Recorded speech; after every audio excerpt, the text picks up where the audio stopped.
toute la communauté OpenToons. Bienvenue dans ce nouvel épisode consacré à un effet spécial utilisé dans OpenToons. En l'occurrence, il s'agit ici donc de l'effet Fog Inno. En quoi consiste cet effet? Eh bien, c'est un effet qui va permettre de créer une sorte de brouillard lumineux, un peu comme le font certains filtres optiques. Et c'est un effet qui est souvent utilisé dans les dessins animés, dans les mangas, quand il s'agit d'évoquer un moment onirique, un moment merveilleux dans le passé. Et donc, on a tendance à plus accentuer la luminosité du moment. Et si vous regardez l'image que vous avez en face de vous maintenant, donc une jeune fille dessinée en style manga, à gauche vous avez donc l'image originale, et à droite vous avez un des paramètres de cet effet spécial, donc Fog Inno, donc c'est le radius, qui est porté à 20 pixels, et à l'extrême droite, ce même paramètre encore plus accentué à 40 pixels. Alors, brièvement, de quoi il s'agit? Eh bien, c'est un effet qui va permettre d'illuminer l'image. Et comment ça marche? En fait, ça marche en quelque sorte, les plages claires de l'image vont servir à illuminer les plages sombres de l'image. Je prends un exemple ici à droite. Donc, vous voyez le curseur de la souris ici près de l'œil. Euh, En fait, cette zone ici, par exemple, de cheveux blonds, donc c'est une zone claire. Eh bien, cette zone ici va, grâce à cet effet-là, illuminer les parties attenantes qui sont sombres. De même ici, donc à gauche, là, près du nœud papillon, cette partie claire va illuminer la partie sombre. On le voit ici, donc la partie claire, elle-même aussi un peu accentuée, mais ce qui est intéressant surtout, c'est qu'elle illumine cette partie-là. Donc, je dois dire aussi que cet effet est un effet qui est très gourmand en ressources hardware. Parfois, pour certaines images, juste pour une image, pour faire le rendu d'une image normale à l'image ayant son filtre Fogino, ça peut parfois prendre 1 minute pour une image, ce qui est beaucoup. Donc c'est un filtre qu'il faudra utiliser avec parcimonie, seulement au moment où on en a vraiment besoin dans son animation. Alors, avant de continuer, je voudrais faire un crédit à la personne qui a créé cette image. Je ne sais pas exactement qui c'est, je vais vous montrer le site web. Voilà, j'ai trouvé ce dessin sur le site pngesegg.com. Je ne sais pas si cette personne s'appelle CagePS ou si elle s'appelle Shakugan ou Shana ou si c'est le nom du personnage, je ne sais pas. Mais bon voilà, j'ai utilisé ce dessin parce que je l'ai trouvé magnifique et c'était parfait pour illustrer les propos sur l'effet spécial Fogino. Alors, c'est parti, on va dans OpenToons. Donc, comme d'habitude, dans mes tutoriels, on commence à partir de zéro. Alors, l'effet Fogino a besoin, comme intrant, d'une image. Eh bien, c'est très simple. On va, pour commencer, se créer une image qui est très simple. C'est un background en damier. D'accord? Pourquoi c'est simple? Parce que ça permet justement de voir les choses clairement. Donc, je vais double-cliquer ici. Je vais prendre une couleur jaune pour commencer ici. Voilà, donc un beau jaune bien pétant. Et comme deuxième couleur, je vais prendre un rouge qui est une couleur moins lumineuse que le jaune. Voilà. Et pour visualiser donc, mes effets spéciaux, je dois activer le mode Preview ici. Donc c'est le fameux œil. Voilà. Et donc j'ai mon damier. Alors je vais aussi agrandir un peu les carrés. Donc je suis sur un écran de 1920 sur 1080. Donc je vais faire un quart de 1920. Je vais faire 480 comme taille de mon chéquier. Enfin de mon damier. Voilà, ça me semble bien pour analyser l'effet Fogino. Et maintenant, je vais ajouter mon effet. Donc, je peux cliquer sur le lien, bouton droit, Insert FX. Il se trouve dans la catégorie Light. Et là, je vais cliquer sur Fog Inno. Alors, euh, Fogino, donc quand on le lance, vous voyez, il n'y a aucun rendu qui se fait. C'est parce que donc à la base, il y a un rendu qui est fait, mais qui est vraiment très très léger. Donc, on ouvre la boîte de dialogue avec les paramètres. Et je voulais faire remarquer à propos ici, que parfois dans certains boîtes de dialogue d'effets, il y a de l'aide qui est inclus. Et c'était le cas ici. Donc si vous cliquez sur FX Help, vous allez ouvrir un PDF qui est, je crois, inclus dans le programme et qui contient toutes les infos que je vais parcourir ici dans cette vidéo pour prendre en main cet effet spécial.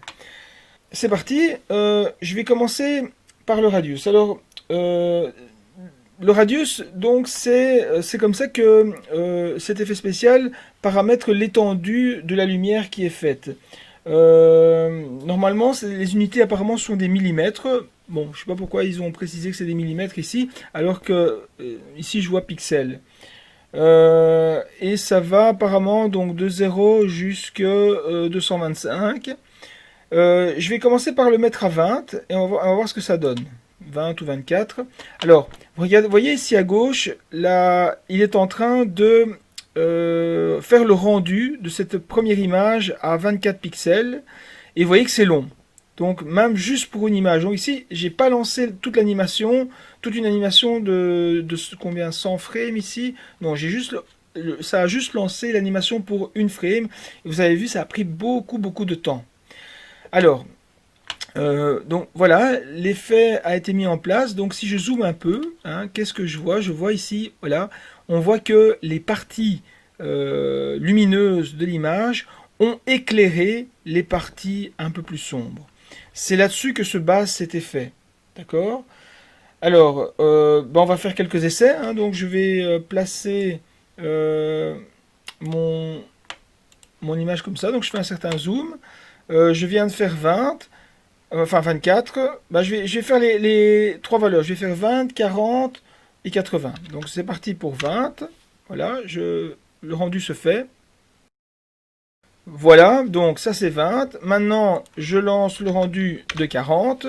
On voit de nouveau que quand le curseur est vert, c'est qu'il est en train de faire son calcul du preview. Donc là, on attend.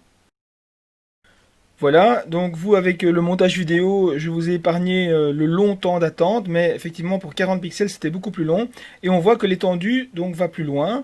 Alors on va aussi faire pour 80 pixels, comme ça vous aurez vu toutes les, enfin plusieurs grandes valeurs. Et vous allez voir le 80 pixels, enfin vous ne le verrez pas parce que je vais le couper au montage, mais ça va prendre beaucoup de temps. C'est parti. Voilà, le rendu est terminé. C'était vachement long. Mais vous voyez ici que l'étendue donc de la lumière est beaucoup plus loin. Alors, je vais tout de suite me remettre en 20 pour pas avoir de nouveau à attendre aussi longtemps lorsque je vais toucher aux autres paramètres. Donc, je vais remettre 20, d'accord? Et j'attaque le paramètre de la curve. Alors, dans la documentation, la curve, c'est en fait la courbe d'atténuation de la lumière émise. Euh, En gros, c'est une façon de dire que il y aura plus de blanc proche de la source lumineuse si cette courbe est basse. Donc ils disent dans la documentation, plus la valeur est petite, plus le brillant est proche de sa zone d'émission. Et plus la valeur de la courbe est grande, plus sur sa zone d'émission, la lumière va être émise un peu plus de façon linéaire. D'accord? Donc on va faire un test, on va rester à 20. Et comme la courbe va de 0 à 10, je vais essayer maintenant directement 10 pour voir ce que ça donne. Donc c'est parti, le curseur ici devient vert, donc il est en train de calculer. On revient quand c'est fini. Voilà, c'est terminé. Et on voit que 10 étant le maximum, on voit que toute la zone ici est lumineuse. D'accord? Si maintenant je remets quelque chose de très bas, donc 0.05 par exemple.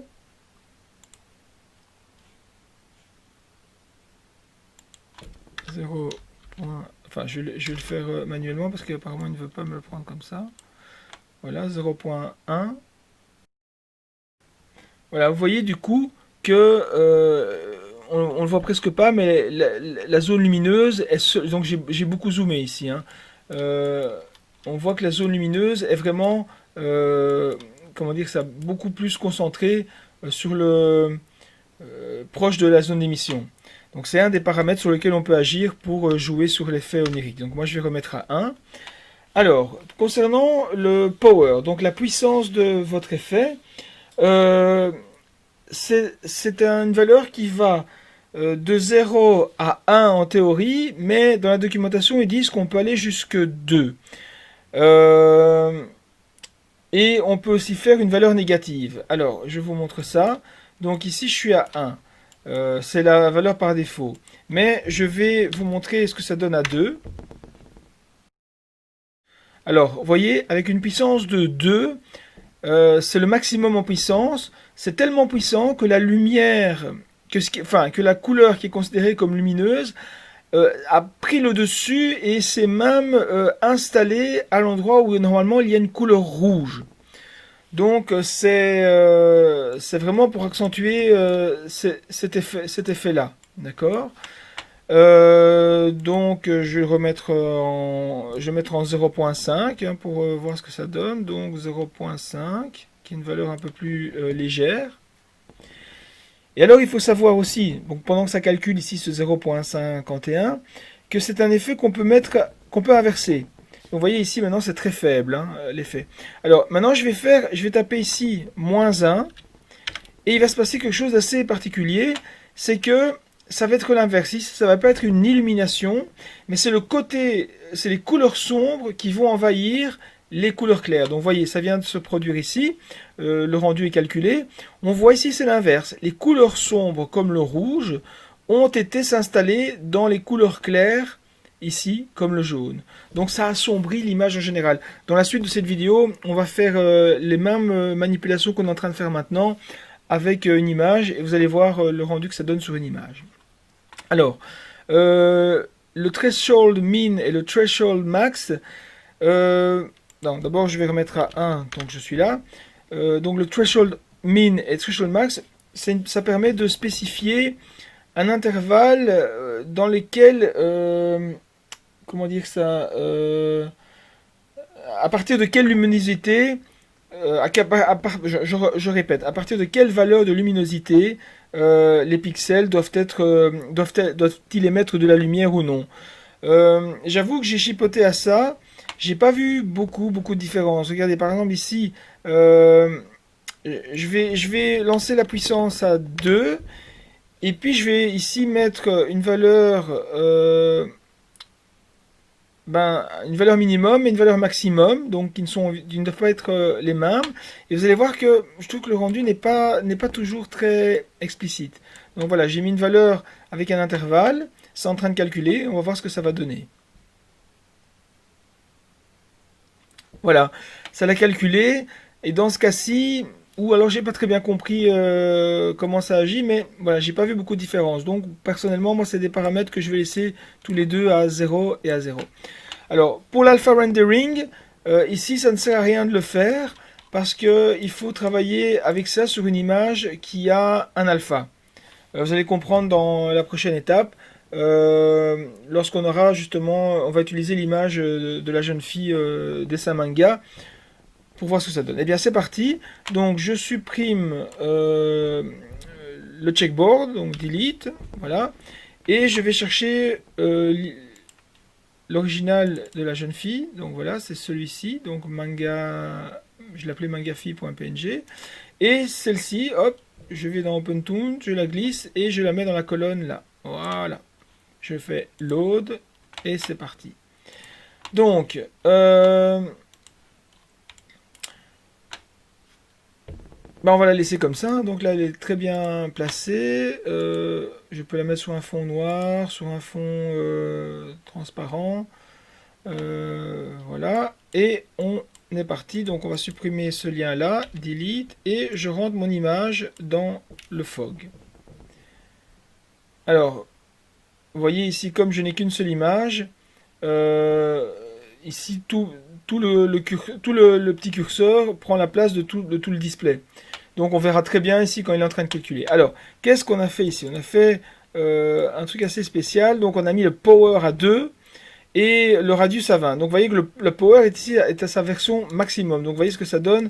C'est vachement lumineux. Donc même les traits qui étaient noirs sont passés en lumineux, donc tellement le power accentue, donc c'est ce que je vous avais montré tantôt. La couleur lumineuse déborde sur la couleur plus sombre, et donc comme au bord des cheveux il y avait du noir, et ben la lumière a débordé sur le noir. C'est pour ça qu'on a cet effet-là qui est, on peut le dire, est un peu too much quand même ici, hein. Alors, on continue. On va remettre le power à 1 qui est sa valeur par défaut. D'accord. Donc vous voyez ici, tout le curseur ici est en train de montrer que ça travaille. Voilà, donc c'est déjà un peu plus raisonnable. Et je vais mettre un radius à 10, hein, faisant nos petits essais. Voilà, donc 10 ici on est proche de l'original. Donc vous voyez l'original c'est comme ça, donc on voit bien qu'il y a des traits noirs. Et la version avec le Fogino est déjà c'est sympa. Alors je vais tenter un 30, donc à mon avis je mettrai en pause, c'est parti. Voilà, donc très très joli effet. Donc on a vraiment l'impression d'avoir une ambiance lumineuse. Enfin moi je trouve ça pas mal, je vais utiliser ça dans mes dessins animés à certains moments parce que c'est vraiment pas mal. Mais ça demande du temps de rendu, hein, donc il faudra de la patience. Alors je vais remettre le radius à 10 ou à 20, d'accord. La courbe, donc je ne vais pas. Allez, je vais faire un test. Donc, ils disent donc la courbe qu'elle va de 0 à 10. Je vais essayer. Ça, c'est la valeur de 1, donc il vient d'être calculé. Et je vais essayer un 8 pour voir ce que ça donne. C'est parti.